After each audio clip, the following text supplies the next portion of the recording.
திருச்சிற்றம்பலம். தில்லையம்பலம். தென்னாடுடைய சிவனே போற்றி. எந்நாட்டவர்க்கும் இறைவா போற்றி. ஏகம்பத்துரையந்தாய் போற்றி. பாகம் பெண்ணுருவானாய் போற்றி. காவாய் கனகத்திரளே போற்றி. கைலை மலையானே போற்றி போற்றி. அரசனே அன்பர்க்கடியேனுடைய அப்பனே ஆவியோடு ஆக்கை உரை உரை கனிய புகுந்து நின்றுருக்கி பொய்யுள் கடிந்த மெய்ச்சுடரே திரைவுறா மண்ணும் அமுதத்தின் கடலே திருப்பெருந்துறை உரை சிவனே உரை உணர்வு இறந்து நின்ற உணர்வதோர் உணர்வே யான் உன்னை உரைக்குமாறு உணர்த்தேன். வேத நெறிதலை தோங்க மிகு செய்வத்துறை விளங்க பூதப் பரம்பரை புளிய புனிதவாய் வளர்ந்தழுத சீதவளர் வயற்புகழி திருஞான சம்பந்தர் பாதமலர் தலை கொண்டு திருத்தொண்டு பரவுவாம் திருநாவுக்கரசு வளர் திருத்தொண்டின் நெறிவாளர் வருஞான தவமுனிவர் வாகீசர் வாய்மைதிகள் பெருநாமச்சீர் பரவலுருகின்றேன் பேருலகில் ஒரு நாவுக்குறை செய்த ஒன்னாமே உணராமே. நேசம் நிறைந்த உள்ளத்தார் நீளம் நிறைந்த மணிகண்டத்து ஈசன் அடியார் பெருமையினை எல்லா உயிரும் தொலையெடுத்து தேசம் உய்ய திருத்தொண்டர் தொகை முன்பணித்த திருவாளன் வாசமலர் மென்கள் வணங்க வந்த பிறப்பை வணங்குவன். எழுதருமறைகள் தேரா இறைவனில் கங்குள் பொழிதரு காலத்து என்றும் பூசனை விடாது செய்து தொழுதகை தலைமை தேர துளும்பு கண்ணீருள் மூழ்கி அழுது அடியடைந்தன்பன் அடியவர் கடிமை செய்வான். தூக்கு சீர்பரபு திருத்தொண்டர் தொகை விரிய வாக்கினால் சொல்ல வல்லபிரான் எங்கள் பாக்கிய பயனாம்பதி குன்றைவாள் சேக்கலா நடி சென்னி இருத்துவம். ஈராண்டில் சிவஞானம் பெற்றுயர்ந்த மேகண்டார் இணைத்தால் போற்றி. நாராண்ட வல்லடியாறு கருள் புரிந்த அருள்நந்தி நற்றால் போற்றி. நீராண்ட கடந்தை நகர் மறைஞான சம்பந்தர் நிழத்தால் போற்றி. சீராண்ட தில்லை நகர் உமாபதியார் சம்பதும திருத்தாள் போற்றி போற்றி. கைலாய பரம்பரை சிவஞான போத நெறிகாட்டும் வெண்ணை பயில்வாய்மை மெய்கண்டான் சந்ததிக்கோர் மெய்ஞான பானுவாகி குயிலாரும் பொழில் திருவாவடுதுறைவாள் குரு நம சிவாய தேவன் சைலாதி மரபுடையோன் திருமரபு நீடூடு தலைக்கமாதும். அங்கனன் கைலை காக்கும் அகம்படி தொழிமை உண்டு நம் குரு மரபிற்கெல்லாம் முதற் குருநாதனாகி பங்கயம் துளவும் நாரும் வெத்திர படை பொறுத்த செங்கயம் பெருமான் நந்தி சீரடி கமலம் போற்றி. பண்டை மறைவண்டு அரற்ற பசுந்தேன் ஞான பரிந்து ஒழுக சிவாகந்தம் பரந்த நாரா கண்ட இதய கமல முகைகள் எல்லாம் கண்டிரப்ப காசினி மேல் வந்த அருங்கதிரோன் விண்ட மலர்பொழில் புடைசூழ் வெண்ணெய் மேவும் மேகண்ட தேவன் மிகு சைவநாதன் புண்டரிக மலர்த்தாள் சிரத்தே வாழும் பொற்பாதம் எப்பொழுதும் போற்றல் செய்வான். எல்லாமல்ல பெருமானுடைய பெருநூல் கருணையினாலே நாம் தொடர்ந்து சாத்திர நூல்களில் உண்மை விளக்கம் பெற்று திருவருள் பயனை அடைந்து போதம் என்கின்ற சிவஞான போதத்தை சிந்திக்கக்கூடிய ஒரு அற்புதமான வாய்ப்பினை ஸ்ரீ 24வது குருமகா சன்னிதானம் அவர்கள் நமக்கு ஏற்படுத்தி கொடுத்து இருக்கிறார்கள். அவருக்கு எப்பொழுதும் ஆணையை சிறைமேற்கொண்டு மிகவும் சீரும் சிறப்புமாக நம்மையெல்லாம் வழிநடாத்தி கொண்டிருக்கக்கூடிய இயக்குனரையா திருவடித்தாமர்களை மனம் மொழிமைகளாலே போற்றி வணங்கியும் அருள்குருநாதர் திருவடிகளை மனம் மொழிமைகளாலே போற்றி வணங்கி கொண்டும் அடியேனையும் இந்நன்னெறிக்கண் ஆற்றுப்படுத்திய ஆசிரியர் பெருமானார் திருவடிகளை மனம் மொழிமைகளாலே போற்றி வணங்கி கொண்டும் இங்கே எழுந்தருளிருக்கக்கூடிய அடியார் பெருமக்கள் திருவடிகளை போற்றி இவ்வகுப்பினை சிந்திக்க முற்படுகின்றோம். நாம் இதுகாலும் பெருமானுடைய பேரொரு கருணையினாலே எது உண்மை என்பதை விளக்கம் பெற்று அந்த உண்மை பெற்றதின் பயனாக திருவருளை பற்றி சிந்தித்தோம். இப்போ சிந்தித்த திருவருளை எப்படி நாம் இறுக பிடிக்க வேண்டும் என்பதற்காக போதம் நடைபெறுகிறது. சிவஞான போதம் இப்பொழுது நடைபெறுகிறது. ஆக இந்த போதம் என்பது நமக்கு எல்லா வகையிலும் தெளிவுபடுத்தக்கூடியதாக அமைந்திருக்கக்கூடிய நூல். நூலுக்குள்ளே செல்வதற்கு முன்பாக நாம் இந்த நூலை தொடும் பொழுதோ படிக்க போகும் பொழுதோ நம்ம எல்லோரும் என்ன சொல்வார்கள் என்றால், சிவஞான போதமா, அது ஒன்றுமே விளங்காதே அப்படின்னு ஒரு முடிவு கட்டிக்கிறோம். ஒரு செயலை செய்ய தொடங்கும் பொழுதே இது நடைபெறாது என்று தொடங்கினால் அந்த செயல் எப்படி முடிவுக்கு வரும்?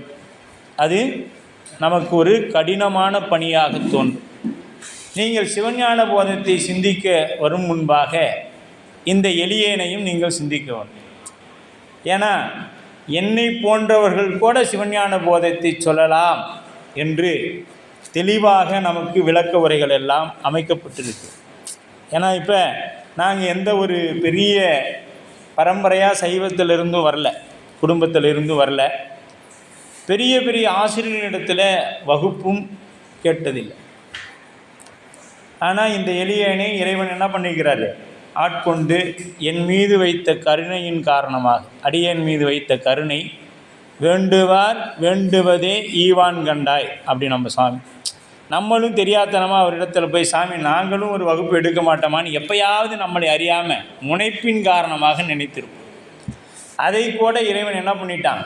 நீங்கள் செய்யுங்கன்னு சொல்லிட்டு நமக்கு அந்த கொடுத்துட்டான். ஏன்னா நம்ம சுவாமி யார் எதை கேட்டாலும் கொடுக்கக்கூடிய வல்லமை அவரிடத்தில் உண்டு. அப்படி சிவஞான போதத்தை அடியேனையும் சொல்ல வைக்கின்றார் என்றால் எவ்வளவு எளிமையான நூல் அது என்பதை நாம் தெரிந்து கொள்ளணும் முதற்கண்.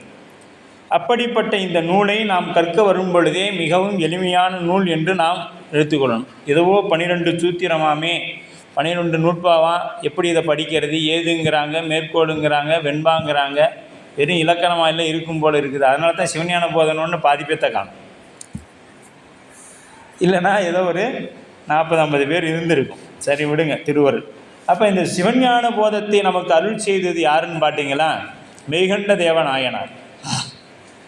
இவரை நாம் முதல்லே சிந்திச்சிருக்கோம். இருந்தாலும் மேலோட்டமாக ஒரு சிந்தனை சிந்தித்து விட்டு நாம் வகுப்புக்குள்ளே போகலாம். மெய்கண்ட தேவநாயனார் அருளியது தான் இந்த சிவஞான போதம். இது சாத்திர நூல்களுக்கெல்லாம் மணிமகுடமாக விளங்கக்கூடிய நூல் சிவஞான போதம் என்பது. இப்போ இந்த சிவஞான போதம் சிவமாகிய மெய்ப்பொருளை உணர்த்துதல், நிலையற்ற பொய்ப்பொருளை உணர்த்துதலும். இப்போ நமக்கு எது மெய் எது பொய்ன்னு காமிக்கும். இதுகாலம் நாம் அதை அப்படி தான் சிந்தித்து வந்தோம். முப்பொருள் உண்மை இது எப்படி அப்படிங்கிறது. இதை என்ன பண்ணுவார்னா, இதுவாலும் சிந்தித்து வந்த பொருளை எல்லாம் இவர் அப்படியே ஆணி அடித்தார் போல், பசுமரத்தாணி அடித்தார் போல் அப்படி பிடிக்க வைக்கிறார். இதுதான் சிவம்தான் முதல்ல அப்படின்னு சொல்லிட்டு பிடிக்க வைக்கக்கூடிய இடம் என்று உள்ள பொருள், என்றைக்கும் உள்ள பொருள் மெய்ப்பொருளாகிய சிவம் போதம் அப்படிங்கிறார். ஐயம் திரிபுர, எந்த இடத்துல யார் எதை கேட்டாலும் அந்த ஐயப்பாடு இல்லாமல் எங்கள் பெருமான் தான் முதல்லன்னு சொல்கிற அளவுக்கு என்ன பண்ணிக்கிறாரு? இதில் நமக்கு போதித்து வந்திருக்கிறார். இதற்கு சிவஞான போதம் என்று, சிவஞான வேள்வி என்றும் பெயர். இதற்கு சிவஞான போதம், சிவஞான வேள்வி என்று பெயர். மெய்கண்ட நாயனார் இதற்கு விளக்க உரை எழுதி, அவரே விளக்க உரை, கருத்துரை என எடுத்துக்காட்டு எல்லாமே என்ன பண்ணிக்கிறாரு? நம்ம மெய்கண்ட தேவநாயனாரே அருளி செய்திருக்கின்றார். இப்போ விளக்க உரை அப்படின்னு பார்த்தீங்கன்னா, அப்படியே உள்ளார போனோம்னா, திருவெண்ணெய்நல்லூர் மெய்கண்ட தேவநாயனாரின் நூரை அருளி செய்தது இவர் 1234ஆம் ஆண்டில் தென்னார்காடு அப்போ அது தென்னார்காடு மாவட்டமாக இருந்தது. இன்றைக்கி கள்ளக்குறிச்சி அல்லது விழுப்புரம் மாவட்டமாக இருக்கலாம், சரிங்களா? பண்ருட்டி இந்த மாதிரி ஏதாவது ஒன்று இருக்கலாம். சேர்ந்த இவர் இயற்பெயர் சுவேதான பெருமாள். இது ஏன் வந்துச்சுன்னு நமக்கு தெரியும், தெரிந்தாலும் அப்படின்னு உங்களுக்கு சொல்கிறேன். திருவெண்காட்டில் போய் அவங்க அப்பா குழந்தை பேர் வேண்டி திருஞான சம்பந்தருடைய கண்காட்டும் முதலானும் பதிகத்தை பாடி வந்ததனால் பெற்றது. அதனால் அவருக்கு சுவேதான பெருமாள் அந்த சுவாமியோட திருநாமத்தையே இவருக்கு சூட்டப்பட்டது. இவர் தமிழ் மொழிக்கு எவ்வாறு 12 உயிரெழுத்துக்கள் அமையப்பெற்றுள்ளதோ அதுபோன்று இந்நூலுக்கும் 12 நூற்பாக்கள், 12 சூத்திரங்களாக வகுக்கப்பட்டது. ஒவ்வொரு சூத்திரக்கும் கருத்துரை விளக்க உரையுடன் அச்சூத்திரத்தின் பகுதிகளை 81 எடுத்துக்காட்டு வெண்பாக்களுடன் கூடிய 39 அதிகாரங்களாகவும் அமைத்து இந்த நூல் வழங்கப்பெற்றுள்ளது. அவையடக்கம் ஒரு வெண்பாவாகவும் காப்பு ஒரு வஞ்சித்துறையாலும் கூறப்படுகிறது. இந்த நூல் 4 பகுதிகளை கொண்டுள்ளது. இந்த நூல் எப்படின்னா 4 பகுதிகளை கொண்டுள்ளது. முதல் 3 சூத்திரங்கள் கூறுவன பிராமண இயல். முதல் 3 சூத்திரம் இது அப்படி கொஞ்சம் குறித்து வச்சுக்கிட்டோம்னா நமக்கெல்லாம் பயனுள்ளதாக இருக்கும். அடுத்த 3 சூத்திரம் இலக்கண இயல்.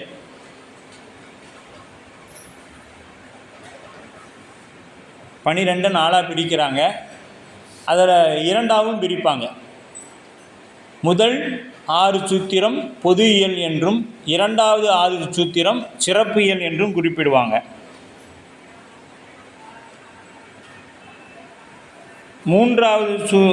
மூன்றாவது சூத்திரம் 3வதுலேருந்து பார்த்தீங்கன்னா அது சூத்திரம் இலக்கண இயல். அது 1லேருந்து அடுத்த 3ம். இப்போ அடுத்து 7 8 9 ஆகிய சூத்திரங்கள் சாதன இயல்.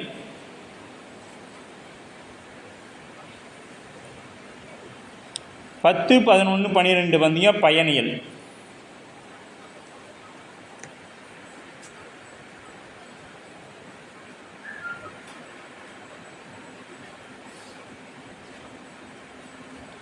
முதல் 3 அடுத்த 3 எழுதிட்டீங்களா?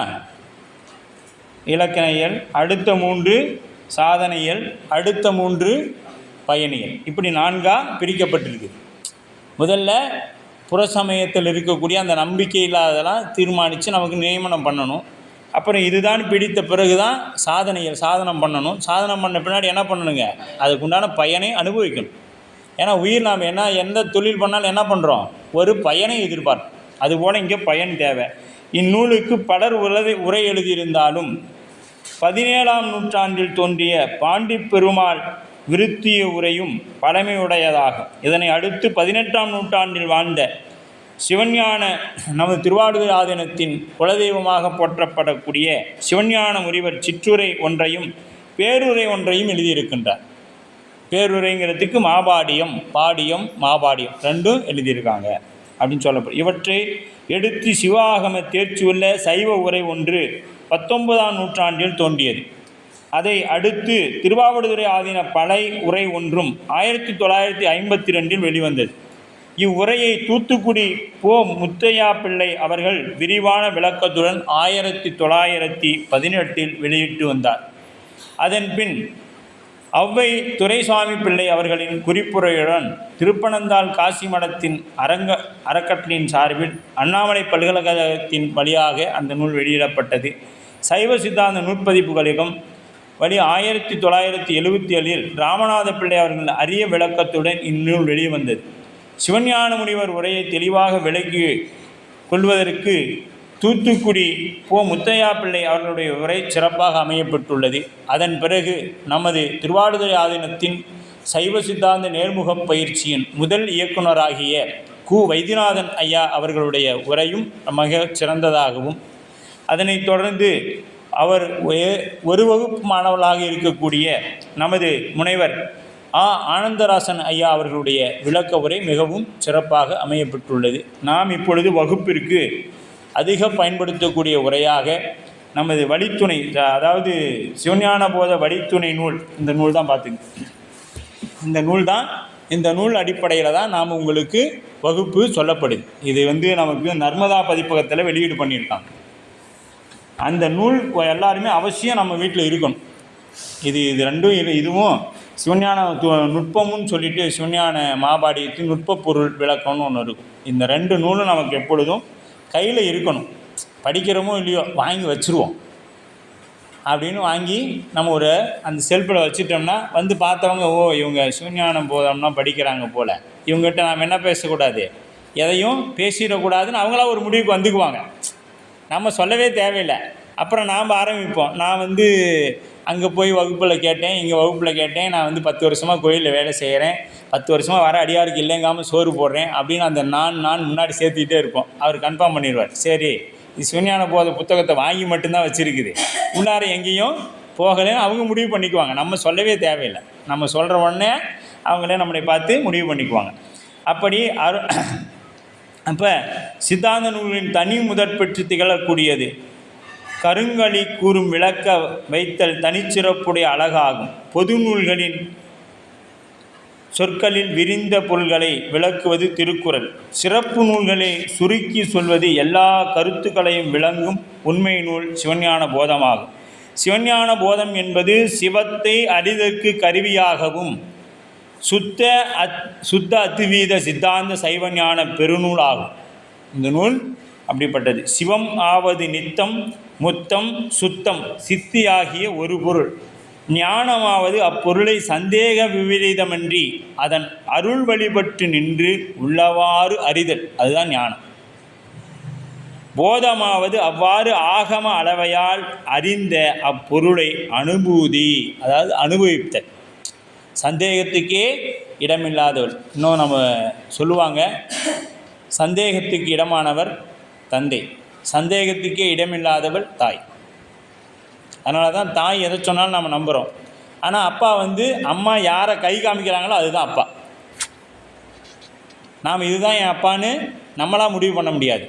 ஆனால் தாய் யாரை கை காமிக்கிறாளோ அதுதான் அப்பா. அப்போ சந்தேகத்துக்கு இடமானவர் தந்தை, சந்தேகத்துக்கே இடமில்லாதவள் தாய். அதுபோல் அப்போ அளவையால் அறிந்த அப்பொருளை அனுபவிக்கும் நிலையில் வைத்து நிச்சயம் செய்தல், இதுதான் சிவம்தான் எனக்கு எல்லாமே அப்படிங்கிறது நிச்சயிப்பது தான் போதம் அப்படின்னு.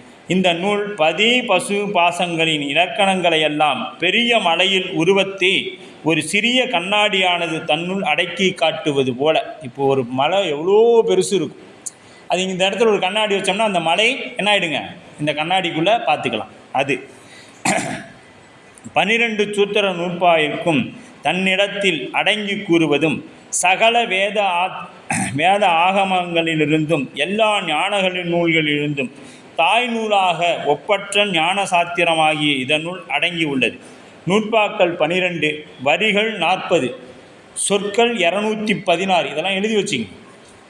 வரிகள் மொத்தம் 40, 12 சூத்திரத்தில், சொற்கள் 216, மொத்த எழுத்துக்கள் 624. இவ்வதிகாரத்தில் 39 உதாரண வெண்பாக்கள், அதிகாரங்கள் 39, உதாரண வெண்பாக்கள் 81.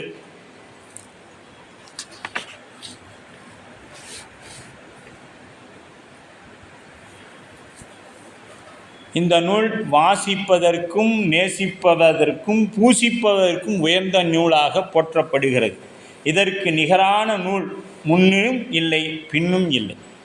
இந்த நூலுக்கு முன்னாடியும் இல்லை பின்னாடியும் இல்லை, அப்படிப்பட்ட ஒரு தனிச்சிறப்பு. அதனால தான் சைவ சித்தாந்தத்தின் மணிமகுடமாக திகழக்கூடிய நூல் என்று நம்ம சிவஞான போதத்தை போற்றுகிறோம். இயற்கைமலை நூல் உயர்ந்த அறிவும் கருவூலமான நூல். இதனை ஓதுவார் எல்லாம் நலன்களையும் அடைவார், பாச நீக்கம் பெற்று முக்தி நலம் பெறுவார். மாதவம் செய்த தமிழ்நாட்டில் வாய்ப்பாக அமைந்த அருமையான நூல் இந்த நூல். ஒருமை உணர்வை உதவும் பெருமை உடையது. இதற்கு சிவஞான யோகிகள் சிற்றுரையாகவும் பேருரையாகவும் என 2 உரைகள் எழுதியிருக்கிறார். நம்ம திருவாவடுதுறை ஆதீனத்தின் குலதெய்வமாகிய சிவஞான மாமுனிவர் என்ன பண்ணியிருக்காருங்க, 2 எழுதியிருக்கிறார். 12 நூற்பாக்களுள் முதல் 6 நூற்பாக்கள் முப்பொருளின் பொது இலக்கணத்தை கூறுகிறது. முதல் 6 நூற்பா. 2வது 6 நூற்பா முப்பொருளின் சிறப்பு இலக்கணத்தை கூறுதல். ஆக முப்பொருளின் உண்மை உணர்ந்து பிராமண இயல் அவற்றின் இலக்கணம் கூறும் இலக்கண இயல், அதிகார சாதனம் என்று சாதிக்கும் முறை ஆகிய இவற்றை கூறுதலும் சாதன இயல், பாசநீக்கம், சிவப்பேறு, ஜீவன் முக்தர் இயல்பு ஆகிய இவற்றை கூறுவது பயனியல் என இந்நூல் 4 இயல்பாக கொண்டுள்ளது.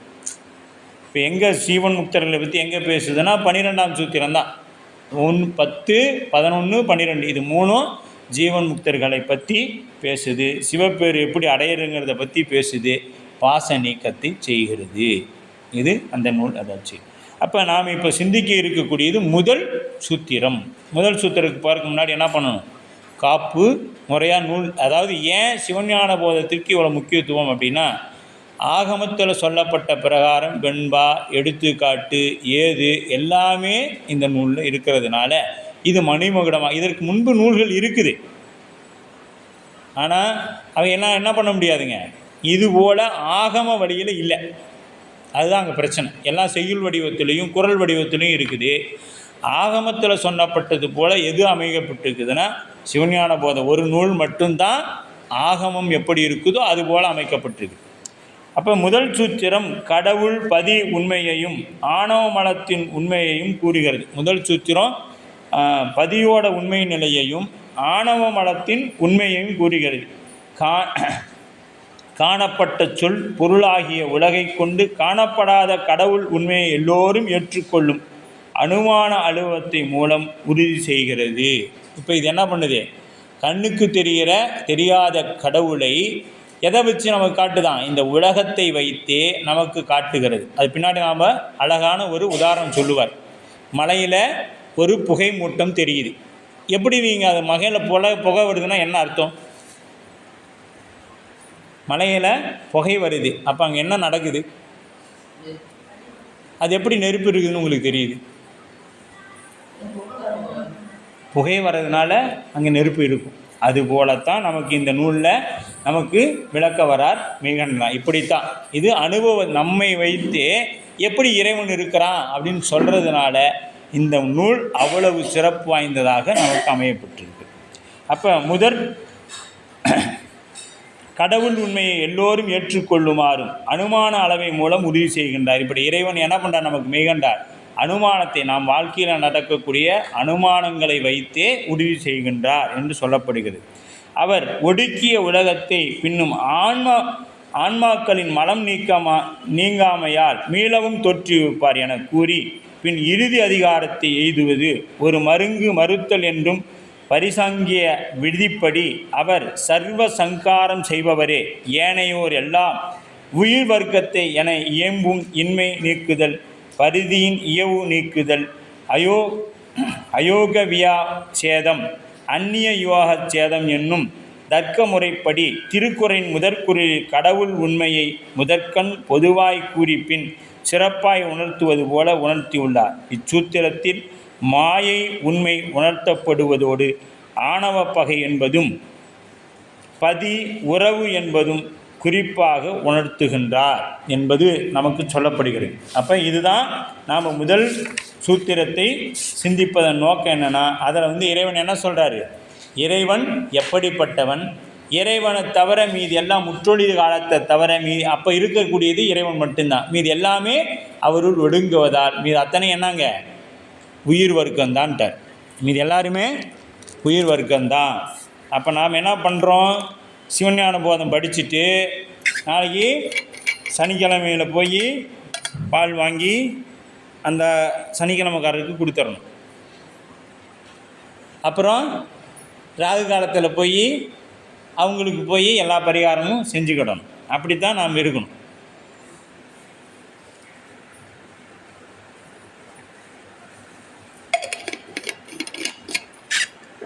அப்படியே அங்கே இருக்கணும்.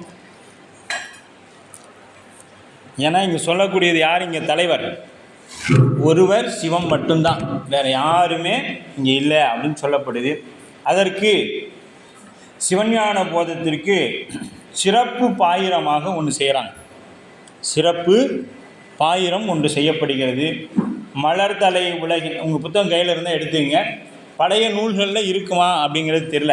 நம்ம வைத்தியநாதன் ஐயா இருக்கும் பொழுது இந்த நூலாக இருந்தால் பாருங்கள், 11ஆம் பக்கம் எடுத்துக்கொள்ளுங்கள்.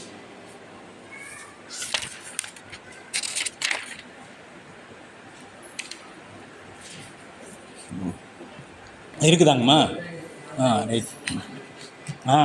மலர்தலை உலகின் மாயிருள் துமிய பலர்புகழ் ஞாயிறு படரின் அல்லத்தை கண்டார் செல்வ கண்போல் ஈண்டிய பெரும்பெயர் கடவுட்கண்டு கண்ணிருள் தீர்த்து அத்துயர் குரம்பையின் ஆன்ம நாடி மயர்வு அற நந்திமுனி கணத்து அளித்த உயர் சிவஞான போதம் உரைத்தோன் பெண்ணே புனல் சூழ் வெண்ணே சுவேதவனன் பொய்கண்டு அகண்ட மெய்கண்ட தேவன் பவனணி வன்பகை கடந்த தவறடி புனைந்த தலைமையோனே என்று சொல்லப்படுகிறது.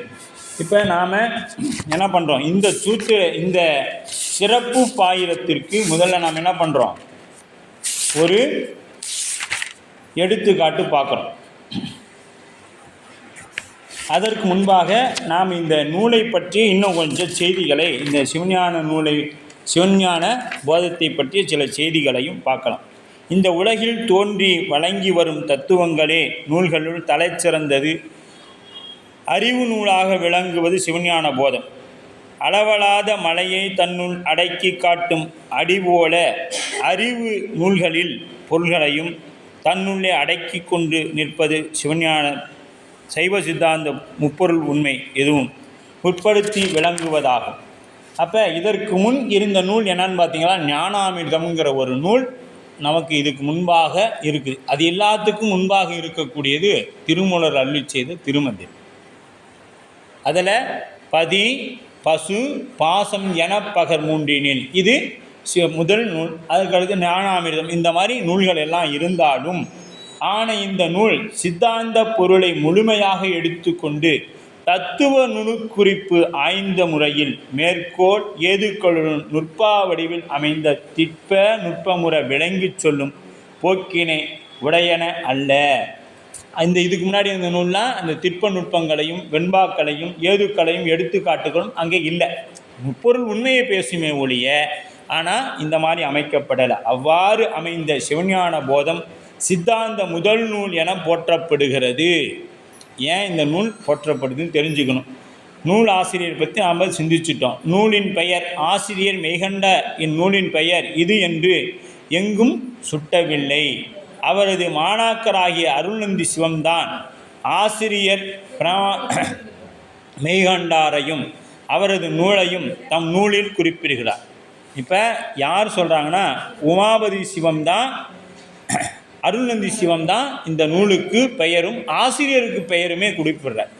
ஆயின் நூற்பெயரை கிளர்ந்து கூறாமல் மெய்கண்ட நூல் என்று கூறி செல்கிறார். இதே மெய்கண்ட நூல் என்று. அருள்நந்தி சிவனாரின் மாணாக்கராக வந்த உமாபதி சிவம் சிவப்பிரகாசம் என்னும் சார்பு நூலை செய்தார்.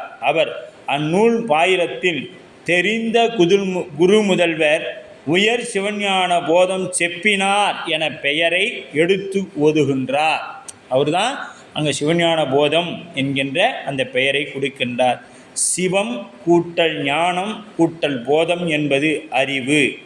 ஐயம் திரிவர உண்மையை உணர்த்தக்கூடிய நூல். சந்தேகத்துக்கே இடமில்லாமல் உணர்த்தக்கூடிய நூல். ஐயம் என்பது ஒரு பொருள் இதுவோ அதுவோ என இரண்டர அறிதல் ஐயம் எனப்படும். ரெண்டு சந்தேகத்தோடு இருக்கிறது, அது என்ன ஒரு வகையான ஐயம். திரிவு ஒன்றை மற்றொன்றாக மாற்றி சொல்லுதல். திரித்து பேசுகிறாங்கன்னு சொல்லுவோம் இல்லையா, ஒன்றை மற்றொன்றா அது அற்று உண்மை என்ன இவ்விரண்டு இயல்பும் எடுத்து ஒரு பொருளை உள்ளவாறு அறிதல் உண்மை எனப்படும். ரெண்டையும் எடுத்துட்டு உள்ளவாறு அப்படியே உணர்தல். உலகிற்கு முதலாகிய கடவுளை முதல் பொருள் பொது பாடமாகவும் சிவம் என்னும் தனிப்பெயர் கூறுதல் சிறப்பு நிலையாகவும் வழங்கப்பெறுகிறது. அப்படியே வழங்கு. சிவஞானமாகிய முதல் பொருளை உள்ளவாறு உணரும் அறிவு சிவஞானம் எனப்படும். போதம் என்பது ஐயம் திரிவுகளை நீக்கி மாணாக்கருக்கு தெளிவுறுமாறு உணர்த்துதல். பக்குவமுடைய மாணவருக்கு ஐயம் திரிவின்றி நடத்தக்கூடிய நூலாக இந்த சிவஞான போதம் இருக்கிறது.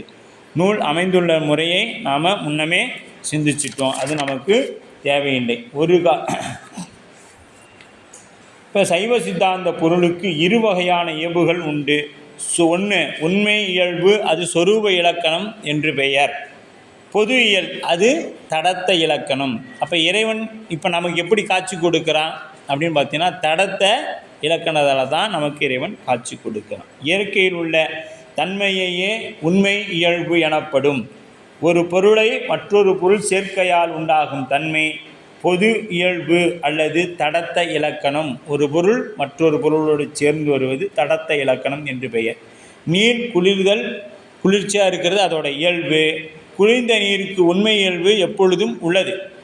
நீர் சுடுதல், நீராவியாகுதல், பிரிதோடு பொருள் சேர்த்தல், நிகழ்வது இது என்ன ஆகுங்க, பொது இயல்பு எனப்படும். இடையில் வந்தது இடையில் நீங்கும். இப்போ இந்த சூடு தண்ணிக்கு எப்போ வருது, இடையில வருது, வெப்பம் படுறதுனால ஏற்படுது. அந்த வெப்பம் நீங்கினோடனே அது என்ன ஆகிடுங்க, குளிர்ச்சி, அது தன்னோட இயல்பான நிலைக்கு வந்துடும். அதுதான் அதோட சிறப்பு இயல்பு. அதுபோல் இதை நமக்கு இறைவன் எப்படி இங்கே வந்து பொருள்களை கலந்துருக்கிறான், எப்படி கடந்திருக்கிறான் அப்படிங்கிறது எல்லாமே இதில் சொல்லப்படும். சிவஞான போதத்தில் பதியின் பொருள் செயல்பை 2-5 நூற்பாவும் உண்மை இயல்பை 6 நூற்பாவும் கூறுகிறது. பொருள்களின் இயல்பை உணர்த்துவதால் நமக்கு உறவாவது எப்பொருள், பகையாக இருப்பது எப்பொருள் என்பதை தெரிந்து கொள்ள இயலும். எது நமக்கு இந்த உயிருக்கு எது உறவு, எது இதுக்கு பகை அப்படிங்கிறது தெரியும். பகையை நீக்கி உறவோடு கூடி இன்ப நிலையை உண்டாக்கும். இப்போ பகையோடு இருந்தால் நாம் என்ன பண்ண முடியாதுங்க, இன்பத்தை அனுபவிக்க முடியாது. ஆக அது உறவோடு இருப்பதற்காக இருக்கிறதுனால அது என்ன செய்யுது, நமக்கு இன்பத்தை கொடுக்கும். அப்போ பெத்த முக்தி அப்படின்னு உயிருக்கு இறை உறவு பொருளாகவும் தலை பகை பொருளாகவும் இருக்கு. தலைங்கிறது என்ன சொல்லுங்க பார்ப்போம். இப்படியே கேள்வி கேட்டுக்கிட்டு தான் யாரும் வரமாட்டேங்கிறாங்க. சொல்லுங்க. ஆணவம், கண்மம், மாயை, இது 3 தலைப்பொருள். உறவு பொருள் இறை மட்டும்தான்.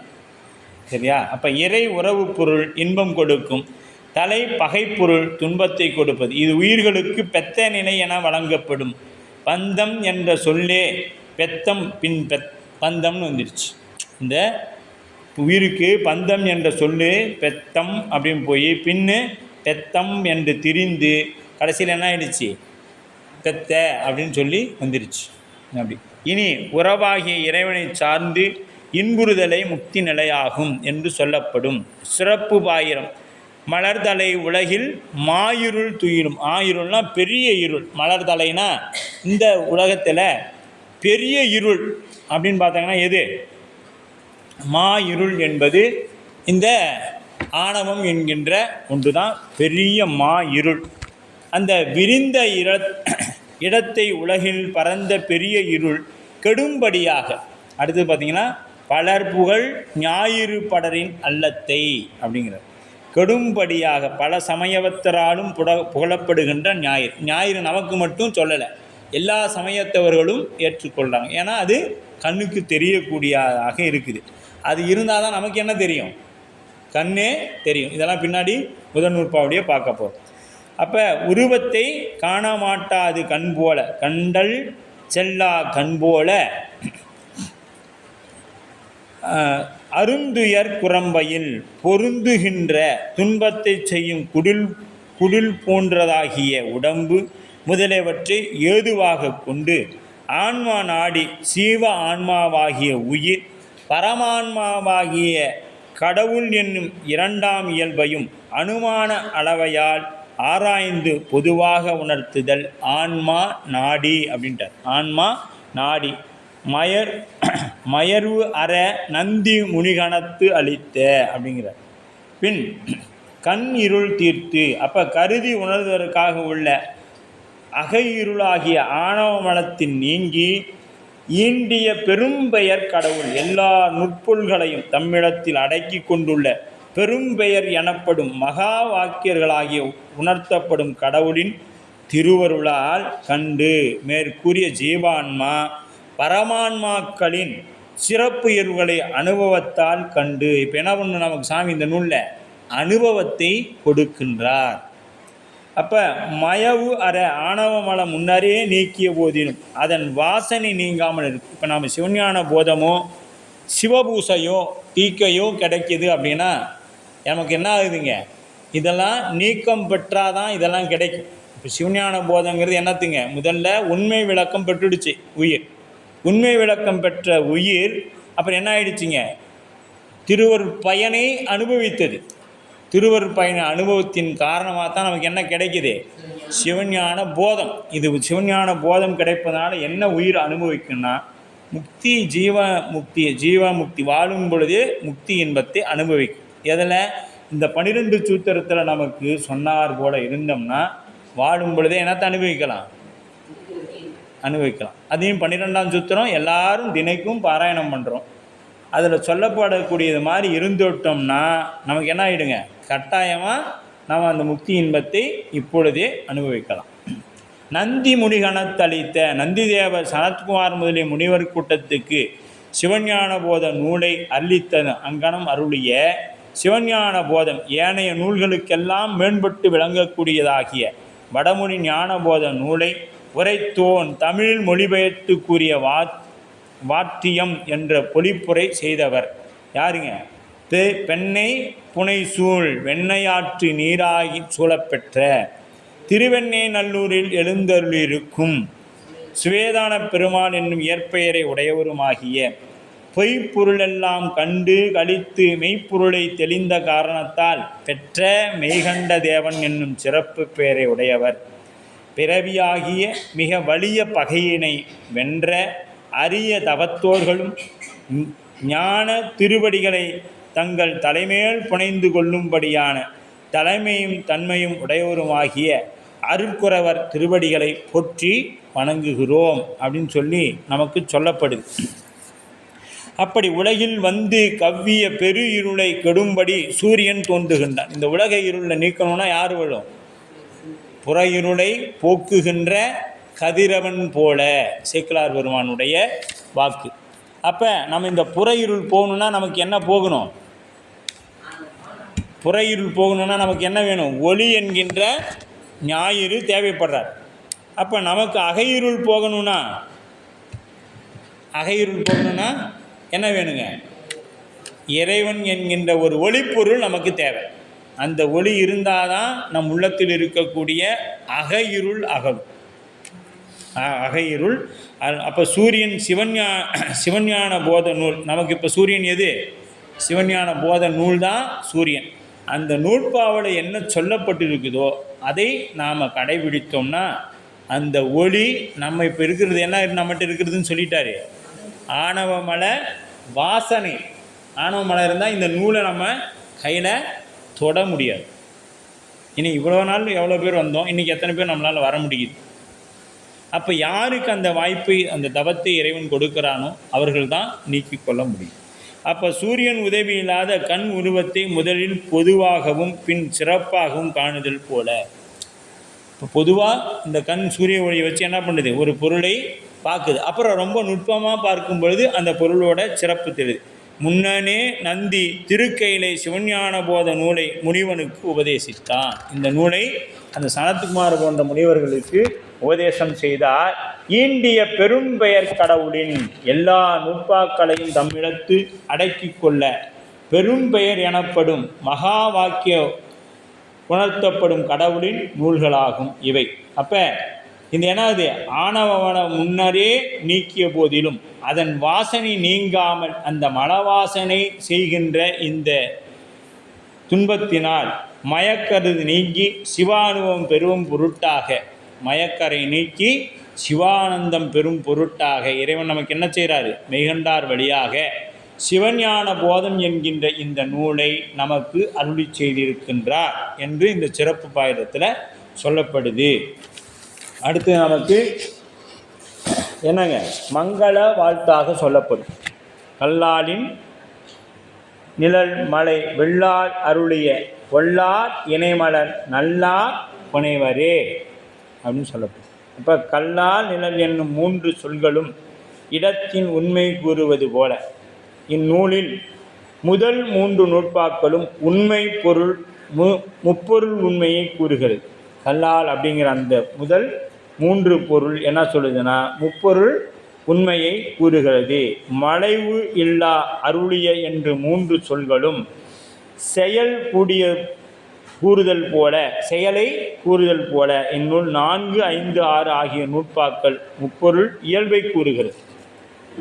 பாருங்க, கூறுகிறது. அடுத்தது திருவடி கூறுகின்ற அதுபோல பிறவி கடலை கடப்பதற்கு திருவடி சாதனத்தை 7, 8, 9 ஆகிய நூல்கள் குறிக்கிறது. இது சாதன இயல் எனப்படுகிறது. 10, 11, 12 ஆகிய இது என்னத்தும் பயன் இயல் அப்படின்னு சொல்லப்படும் பயனியலாக கூறப்படுகிறது. அப்போ அந்த நிழல் கல்லால் நிழல் என்பது 3, அந்த 3ம் இங்கே முப்பொருளை குறித்து பிரிக்கப்படுகிறது. அப்போ மங்கள வாழ்த்து ஆசிரியர் மெய்கண்டார் வழிபடு கடவுளாகிய விநாயகப் பெருமானை பொல்லா பிள்ளையார் என்று திருப்பெயரோடு திரு வெண்ணெய்நல்லூரில் உள்ளவரை வணங்கி நூலை தொடங்குகின்றார். இப்போ இவர் விநாயகரை கும்பிட்றாருன்னா விநாயகரை போற்றி வணங்கணும். அவர் இந்த இடத்துல யாரை கும்பிட்றாரு? கல்லால் நிழல் மலை வில்லால் அருளிய சிவபெருமானைத்தான் கும்பிட்றாரே ஒழிய விநாயகப் பெருமானை கும்பிடல். இருந்தாலும் மரபு பற்றி பெரியவங்க இப்போ என்ன பண்ணிட்டாங்க, விநாயகர் என்கின்ற ஒரு வழிபாட்டை கொண்டு வந்துட்டாங்க. இதெல்லாம் எப்போனா 7-8ஆம் நூற்றாண்டுக்கு பின்னாடி தான் இதெல்லாம் வருது. அதற்கு ஏன்னா 12ஆம் நூற்றாண்டுக்கு முன்னாடி தான் விநாயகர் வழிபாடே தமிழகத்தில் வந்திருக்கும். அதற்கு முன்னாடி வரைக்கும் இருந்திருக்காது. ஏன்னா நம்ம அப்படி இருந்திருந்தால் நம்ம காளிப்பிள்ளையோ நாவுக்கரச பெருந்தகையோ மாணிக்க வாசக பெருந்தகை என்ன பண்ணியிருப்பாங்க, அதை போற்றி வணங்கி வந்திருப்பாங்க. நாம் இவங்க 4 பேருமே யாருங்க? ஞானத்தில் இருக்கக்கூடிய ஆசிரியர் பெருமானார். அவங்க எடுத்த உடனே என்ன சொன்னார்? நமச்சிவாய வாழ்கன்ட்டார். இவர் தோடுடைய செவியன் அப்படின்ட்டார். இவர் பித்தா பிறைசூடி கூற்றாயினவார் ஆச்சுங்களா. அப்படி எல்லாமே இறைவனை தான் எடுத்து பெருசாக பேசியிருக்கிறாங்க. இது ஏன் அப்படி எடுத்துக்கிட்டார் அப்படின்னா, இப்போ தேவையா அப்படின்னு பார்த்தீங்கன்னா நல்லது தானே. இப்போ யார் சொன்னாலும் நல்லதை நாம் என்ன பண்ணிக்கணும், கேட்டுக்கணும்.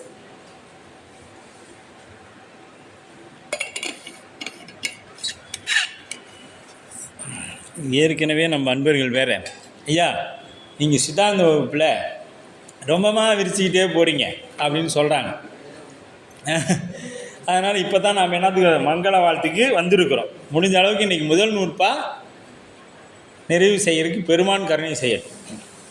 அப்போ கல்லா யோக வடிவம் பொல்லா பிள்ளையாரை வணங்குகிறார். யோக வடிவம் கொண்டு எழுந்தருளிருக்கக்கூடிய ஞான நூல் பொருள் ஏற்பட்ட ஐயம் திரிவுகளை போக்கி தெளிவர செய்யக்கூடியவர் சிவபெருமான். மேலும் மேலும் அருள் புரிதல் பொருட்டு பொல்லா பிள்ளையார் திருவடி ஆகிய தாமரை மலர்களை நம்தம் தலைமேல் சுற்றி கொள்வார். இப்போ விநாயகப் பெருமான் திருவடியை தலைமேல் சுற்றி கொள்வார். கல்லால் நிழல் கடவுள் அப்படின்னா யோக வடிவம் கொண்ட இறைவன். அவர் கல்லால மரத்துக்கிளையா இருக்கிறது யாருங்க?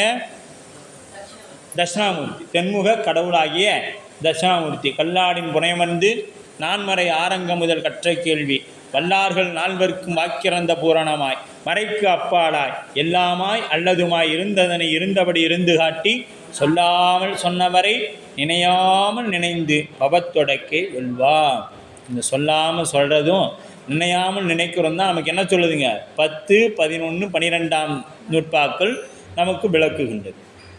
அப்போ இறைவன் அவ்வடிவம் கொள்ளுதல் பக்குவம் உடையவர்களுக்கு மெய் உணர்வினையும் அளித்து வீடு அருளுதல் பொருள்பட்டதாகும். இறைவன் கல்லால் நிலையில் அமர்ந்து முனிவர் 4 ஏற்பட்ட மலைவுகளை போக்கி உண்மை பொருளை உணர்த்தியன்னார் என்பது திருவிளையாடல் புராணத்தின் முதல் நூல் சொல்லப்படுகிறது. சிவாகம பொருள் பற்றி ஐயமுற்று வினாவிய நந்தி பெருமானுக்கு அவ்வபயத்தை நீக்கி உண்மையை அறிவித்துணர்த்தினார் என்பது சைவ ஆகமங்கள் கூறப்படும். சைவ ஆகமத்தில் என்ன சொல்லுதுங்க, நந்தியம்பெருமானுக்கு ஐயம் இருந்தது, அதையவே யார் நீக்கினாங்கன்னா சிவபெருமான் நீக்கினார். எப்படி? கல்லாடின் புனையம் வந்து தான் நீக்கினார், குருவாக வந்து நீக்கினார். ஆனால் நமக்கெல்லாம் முதல் குரு யாருங்க? அங்கணன் கைலை காக்கும் அகம்படி தொழிமை பூண்டு நம் குரு மரபிற்கெல்லாம் முதல் குருநாதர் அவர் தான். நமக்கு முதல் குருநாதர் அவர் தான். அப்போ சிவபெருமான் யோகியாக இருந்து வீடு போக்கி இருந்து வீடு காதலிப்போருக்கு அதனை அருளும் திறமுடையவர் என்று கூறிய இதனால் இந்நூல் வீடு நெறியை உணர்த்துவது என்பதை பெற வைத்தார் ஆசிரியர். இந்த நூல் அப்போ மலைவில்லார் என்பது மலைவு இல்லா என பிடித்தல் வேண்டும். மலைவு இல்லார் அப்படின்னு ஐயம் திரிபுராகிய மலைவுகளை இல்லாது செய்பவர் என்பது பொருள். இந்த இடத்துல மலைவு இல்லார் அப்படின்னா வில்லால் இதுங்க நிழல் மலை வெள்ளால் அருளிய அப்படின்னா மலைவு வில்லார் அப்படிங்கிறார். மலைவுனா திரிவு இல்லாது ஐயம் இல்லாது இந்த நூலை கற்பதற்கு கல்லா நிழல் அமர்ந்த இறைவன் வீட்டு இன்பத்தை மலையை வில்லாக வளைத்து பகையை வென்று உலக இன்பத்தை அளித்தாராகிய அவரே முழுமுதற் கடவுள் என்றார். இப்போ இந்த மேருமலை விழா வளைத்தது யார்? நம்ம பெருமான் தான் அப்படிங்கிறது இந்த இடத்துல நமக்கு சொல்கிறாங்க. சிவாயனம். தேநீர் இடைவேளைக்கு பிறகு